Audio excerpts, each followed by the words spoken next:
시청자 여러분들 반갑습니다. 예, 이 선생입니다. 예.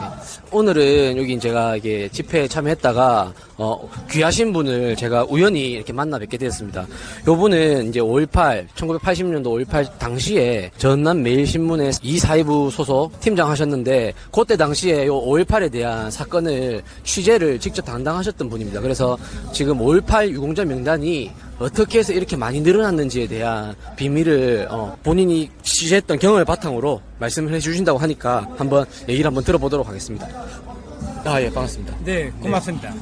제가 오늘 이 선생 그 유튜브 TV를 애청하는 한 사람인데 오늘 현장에 와서 자유연대 이희범 대표가 연락이 와서 현장을 달려와 보니 오늘 이 선생을 만나게 돼서 너무 반갑습니다. 반갑습니다. 네, 네. 그런데 제가 여기 1980년 5월 17일부터 3일간 현장에 취재했던 장소가 금남로 3가 충장로 파출소 바로 옆 여기 이 자리입니다. 네네. 그런데 여기서 집회에서 5.18 유공자 명단을 밝히라는 공개하라는 집회 시위를 보고 네. 이 공개해야 될 것은 5.18 유공자라면 국가 유공자라면은 명예스러운 명칭입니다. 네네. 자랑스러운 명칭이고 네. 후손들에게 널리 알려야 되는 명칭입니다. 네네, 맞습니다. 그런데도 이들이 가짜 유공자를 양산함으로써 네. 이 명단을 꼭꼭 숨겨두고 있습니다. 네네. 그 숨겨두는 이유는 네. 대한민국 행정부처에 네.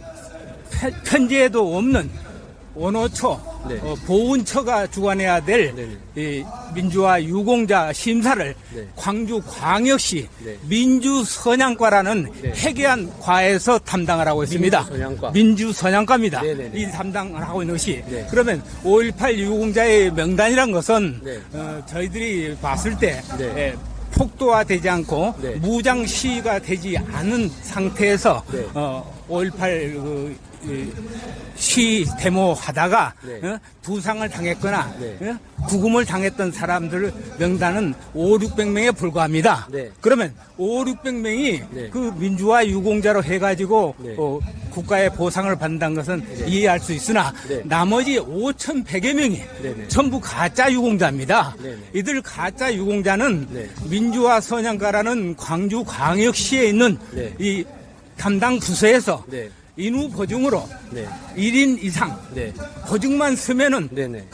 가짜 유공자를 심사를 해가지고 등급을 주는 것이 이 가짜 유공자 양산입니다. 그러면 그렇게 되면은 2인 1조로 말을 맞춰서 하면은 누구든지 유공자가 될 수 있었다. 그렇죠. 아. 누가 됐든 간에 네. 보증인이 인후 네. 보증입니다. 그게 네네네. 인후 보증인이 한 사람 가서 네. 이 사람 5.18 때 네. 무기를 들고 네. 항거하고 투쟁을 했던 사람이다 하는 보증만 말을 쓰면. 보증만 해주면은 네. 그게 유공자입니다. 네네. 그래서 지금까지 만들어진 유공자가 네. 5,800 몇 명인데 네. 5,100여 명이 네. 어떻게 해서 태어났느냐. 네. 전부 인후 보증으로 네네.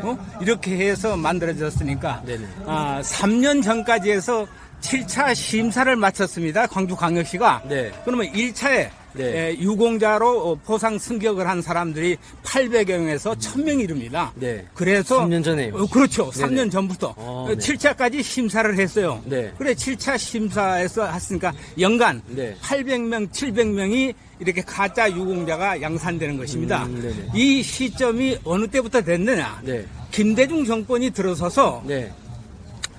소위 말했던 우리 까까 집회에 대두되고 있는 더불어민주당 이해찬이와 네. 서른, 네. 예춘호, 네. 하나갑 네. 등 정치인 네. 35명을 네. 김대중 정권이 민주화 유공자로 승격을 시켜줬던 것입니다. 혹시 그 35명의 명단을 혹시 갖고 계신가요? 그렇죠.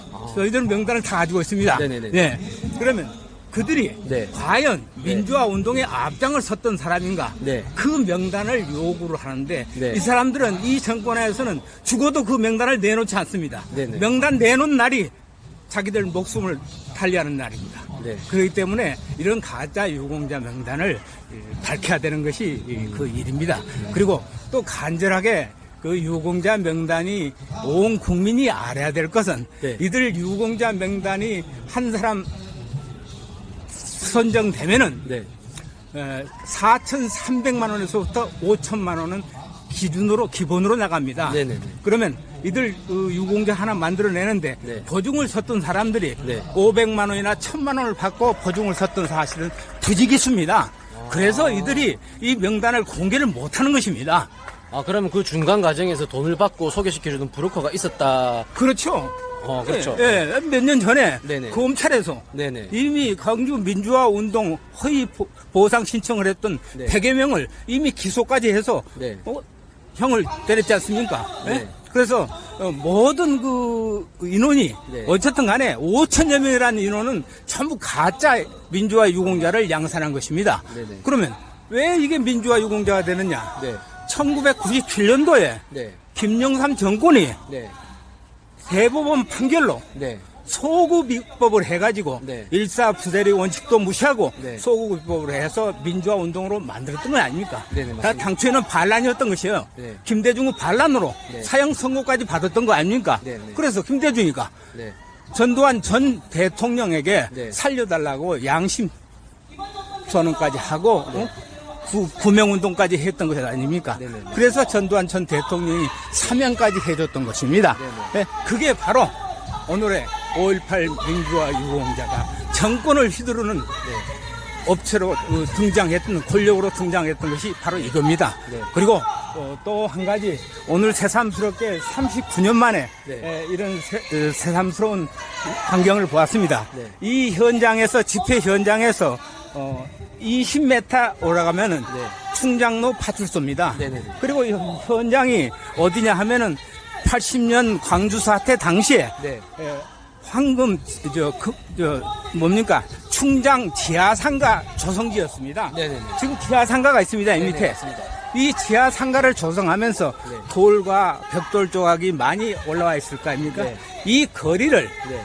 이 소위 말해서 폭도로 지명하고 있는 네.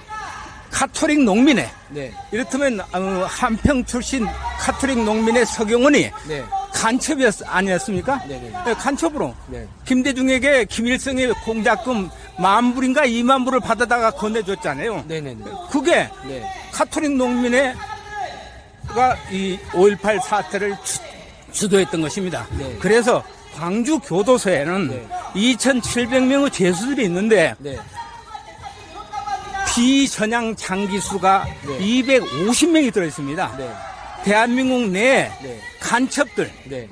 비전향 장기수라고 하면은 그 간첩인데 그 사상 전향을 안 해요. 전향을 안 네, 하고 네. 공산주의를 추종하겠다고 네네. 했던 사람이 비전향 장기수입니다. 네네. 그 장기수가 이 광주 교도소에는 250명이 250 수용되었습니다. 명. 네. 네. 그러면 그 교도소를 습격했을 때 네. 그들과 2,700명의 범죄자들을 털어내가지고 다 풀어준 거네요. 그러기 위해서 했던 것이고, 김대중이 그 사태 한 달, 2달 전에, 네. 광주 사태 2달 전에 전라북도 정읍에서 네. 동학혁명을 강행한 일이 있습니다. 강연을 나갔을 때 네. 동학혁명으로 네. 대한민국을 휩쓸자. 민주화 수정하는 사람들이 앞장을 서자 해서 그 강연을 했던 것입니다. 정읍에 가서요. 정부에서는 김대중을 네. 연금 상태, 네. 가택 연금 상태였었지 구속시키도 안 했던 것입니다. 네네네. 그런데 5.18이 터지자마자 네. 이들 5.18 시위자들의 첫 구호가 네. 김대중을 석방하라, 네. 신현학은 물러가라, 네. 전두환은 물러가라. 이 세 가지 구호였습니다. 왜 그들이 네. 합법적으로 이루어진 최규하 대통령, 네. 권한대행했던 최규하 대통령이 승계됐지 않습니까? 네네네. 그런데 왜 최규하 대통령 물러가라는 소리는 안 하고 네. 신현학 국무총리 물러가라 응? 하는 구호하고 그 다음으로 제일 이슈가 되었던 것이 김대중을 석방하라였습니다. 네네. 제가 18일 날 금남로 일가 도청 앞에서 1km 전방에 네. 조선대학교가 있습니다. 네네. 조선대학교. 그 조선대학교에서 네. 학생들이 햇불 시위를 듣고 네. 평화스럽게 해산하는 모습을 본 것이 1980년 5월 18일 오후 7시였습니다. 네. 그 해산하는 모습을 보고 네. 저는 퇴근을 해서 네. 제 집이 나주니까 네. 버스를 타고 나주로 왔다가 네. 19일이 월요일인데 18일이 일요일이었습니다. 19일이 월요일인데 제가 그 완도에 그 해외 상황 장 보고 그 기획 취재를 하러 가기 위해서 회사를 출근하려다가 광주 폭동이 일어났다는 차량 통제와 함께 통신이 마비되고 그런 사태를 맞았던 것입니다. 이 김대중 내란이라는 것을 저는 직시한 이유가 김대중 민주당 민주회복 국민회의라는 김대중 사조직 단체가 서남부 11개 시군에 전라남도 23개 시군 중에서 서남부 쪽 목포, 신안, 무안, 함평, 영광, 진도, 해남 저쪽으로 이 김대중의 아지트였습니다. 그 사조직인 국민연합 회원들이 각 지부회가 있었는데 그 사람들이 민주화 운동이라 해가지고 제일 먼저 복면을 둘러쓰고 무장을 하고 앞장을 섰던 것입니다. 그래서 저는 이건 김대중 내란이다 하고 있었는데 최초로 나주 예비군 대대 무기고가 19일 날 오후 3시에 피습되고 나주 경찰서가 19일 날 오후 2시에 피습되고 해서 나주는 무아지경이 되었습니다. 여기에서 나주까지는 27km 구간입니다.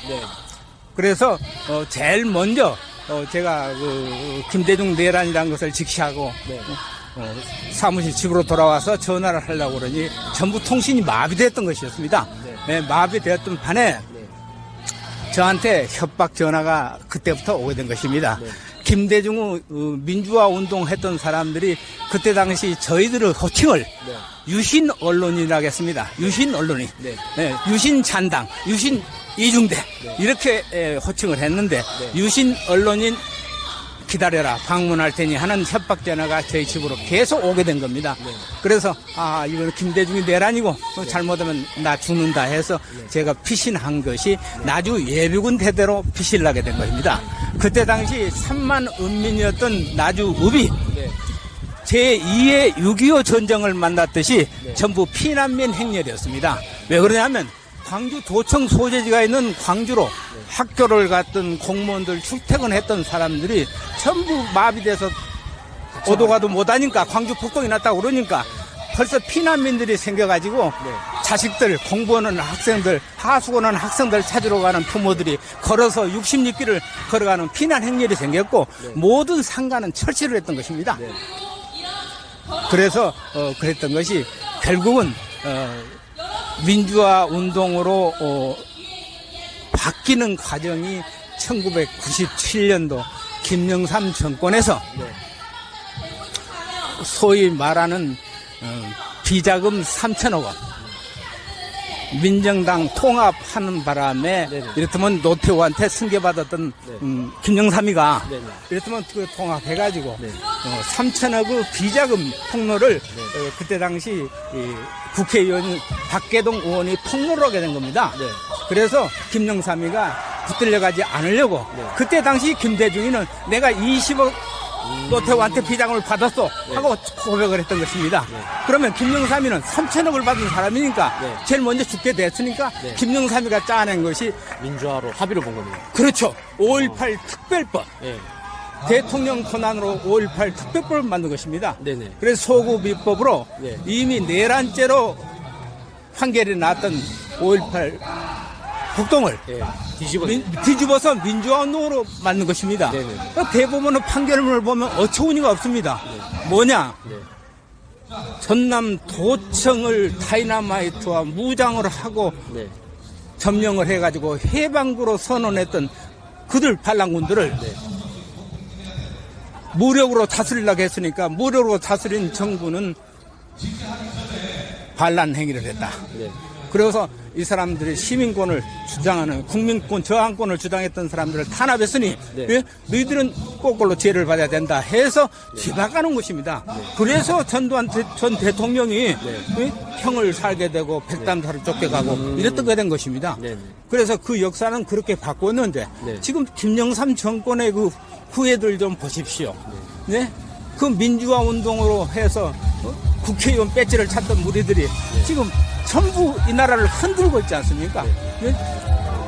그래서 저는 이제 자꾸 지금 이 얘기를 해야 되는 것은 제가 37살 때 총을 3번을 들었으니까 네.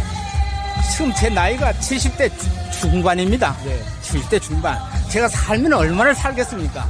마지막 남은 언론인 한 사람으로서 지금도 기록해놨던 모든 자료를 저희 우익 후배들한테 좀 물려줘서 이 나라가 바뀌더라도 내가 세상을 떠나더라도 네?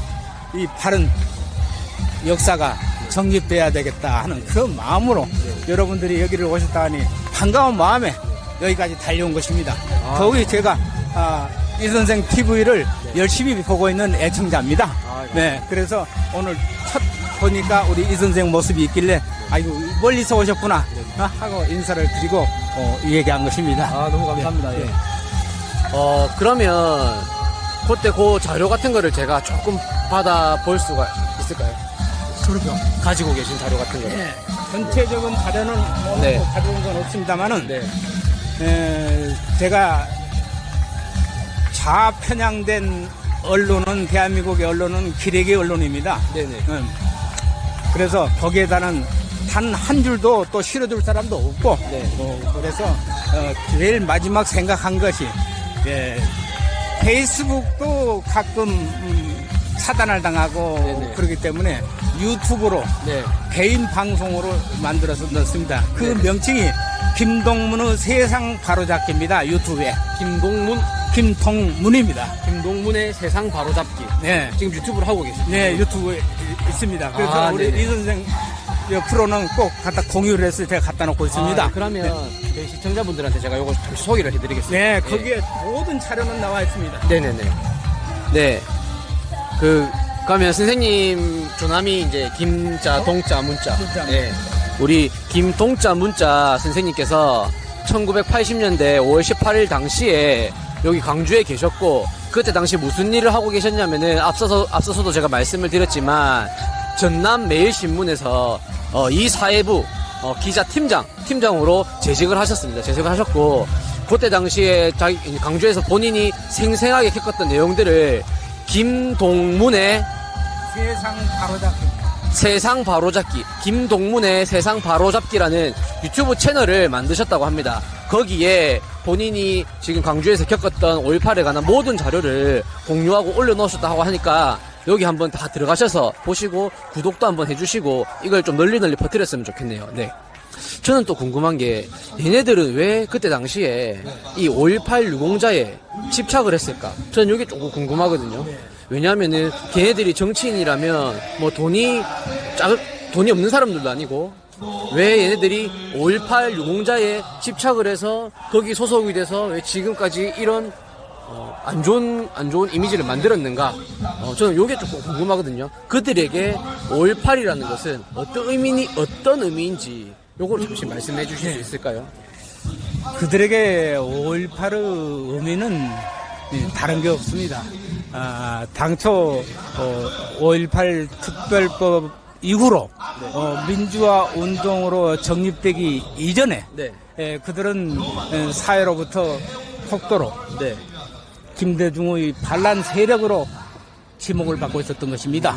그래서 자신들이 살기 위해서 발버둥을 치다가 그때는 음지에서 숨어서 활동을 하다가 그때는 내가 5.18 유공자다 하는 얘기도 낼 수도 없고 내가 5.18 때 내가 이렇게 활동을 했던 사람이라는 소리도 못 내고 죽은 듯이 살다가 전두환 전 대통령이 모든 것 사면해주고 마지막 남은 연자제까지 폐지를 해줬습니다. 과거의 좌익들, 소위 말해서 빨갱이들은 연자제법에 묶여 있었습니다. 그랬는데 그 연자제까지 폐지하고 보니까 이제 양지로 뛰쳐나온 것입니다. 법으로 우리 자신들을 제거할 이유가 없다. 할 사람도 없다 해서 나왔는데 때마침 김대중이 정권을 찾고 보니까 저들 세상이 된 겁니다. 문제는 저들 세상이 된 거예요. 그랬으니 오직 하면은 현충원 동작동 현충원에 있는 김대중 묘를 파묘까지 해야 된다는 얘기가 나옵니다. 왜 대한민국 남쪽에 김대중이라는 사람이 전직 대통령이 죽었는데 네. 김정은이 조화가 네. 국립현충원에 버젓이 세워질 수가 있냐 이겁니다. 있죠. 네?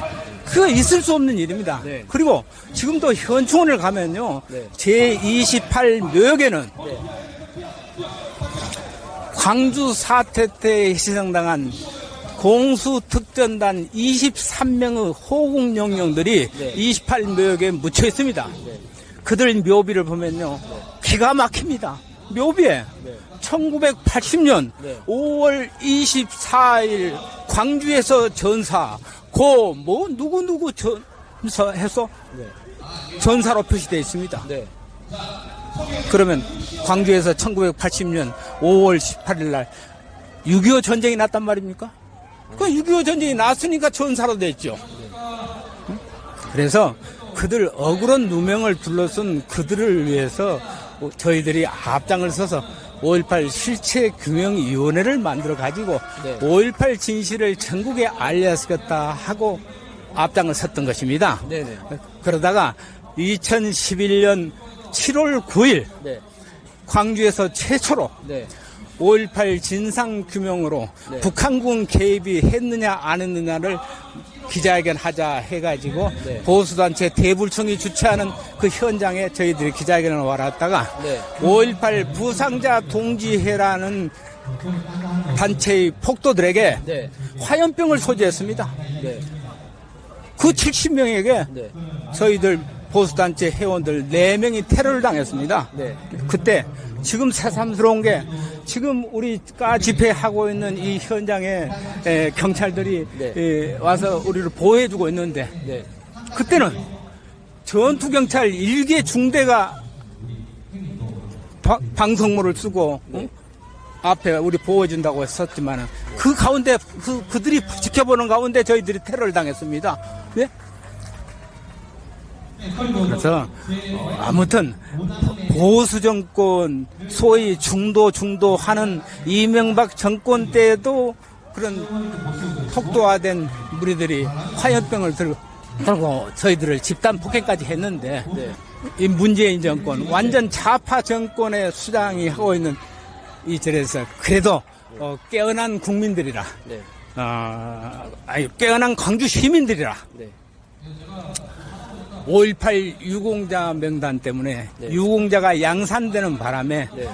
선량한 우리 후손들이 네. 추부 길마저 막히는데 네. 이런 것을 밝혀달라고 앞서는 것에 보호를 해주겠다는 그 경찰을 보니까 네. 참 새삼스러운 일로 보입니다. 네, 그러면 이제 결론을 내자면 그 정치인들이 5.18 명단에 집착하는 이유는 5.18 명단 안에 자신이 속하지 못한다면 자신의 과거 행적이 내란죄에 속하기 때문에 그렇죠. 내란죄에 속하면 그건 굉장한 중범죄로 밝혀지기 때문에 계속해서 5.18을 민주화 운동이라고 미화할 수밖에 없고 자신들도 그 명단에 속하게 만들 수밖에 없다. 그렇기 때문에 지금 5.18에 얘네들이 집착을 하고 있고 명단을 까지 않고 그렇게 하고 있다. 이렇게 결론을 내면 되겠습니까? 당연하죠. 네, 알겠습니다. 오늘 이렇게 이선생 TV에 먼저 오셔서 이 좋은 소중한 말씀 해주시니까 너무 감사하고 그리고 제가 이렇게 느끼기에는 말씀하시는 와중에 이 선생님이 가슴 속에서 울림이 있습니다. 울컥울컥 하시는 걸 제가 직접 느끼니까 제가 말씀을 들으면서 마치 제가 80년대에 그때 광주에 있었던 것처럼 현장감을 그대로 느낄 수 있는 인터뷰가 됐던 것 같습니다. 너무나 감사드립니다. 너무나 감사합니다. 네, 감사합니다. 네.